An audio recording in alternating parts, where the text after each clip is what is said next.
how, as a message to people who are watching this and trying to work their way through, a lot of young people who are trying to navigate this increasingly perilous minefield of divisive politics in today's day and age, how do they know, what are the heuristics they use? What are the signposts they use to understand, am I on the right path?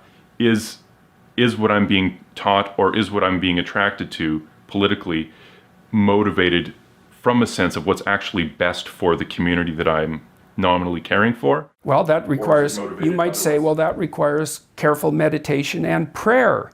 You know, if you wanted to be traditional about it, I would say you have to orient, you have to determine, this is a process of soul searching. What are you oriented towards? And the answer could easily be nothing. Well, this is why I produced the Future Authoring Program. You got to be oriented towards something, because otherwise you're disoriented. You just spin around in circles and then you suffer. And so do people around you. It's not a good solution. Orient yourself towards something. You have to figure out what it is. What will work for you? What goal would justify the suffering of your life? Start trying to piece that together. You're going to get better at it. But it's a personal process. And you should use your education to inform that. So you need a personal place to stand, because otherwise you're going to be handed a place to stand on a plate. And it may be one that makes you a puppet of someone else's goals. So I would say, you know, what are the processes? Well, I think what I've recommended to people is clean up your room. That's a good start. Organize your local landscape. Schedule your time. Start taking control of yourself. See if you can stop saying things you know to be lies. That's not the same as telling the truth. You don't get to do that to begin with because you're not good enough at it to even attempt it in some sense.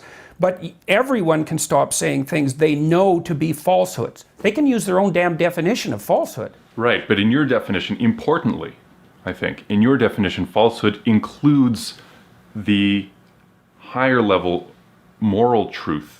Yes, it's living wrong. You can say something that is literally true, but of course, like you said earlier, it's a black truth in the sense that at a moral level, you're saying something to cause a social effect that is actually negative. I would say, stop saying things that violate your conscience instead of stop saying things you know to be untrue, because we run into the truth problem. But I would say, here's another idea. Stop saying and doing things that make you feel weak.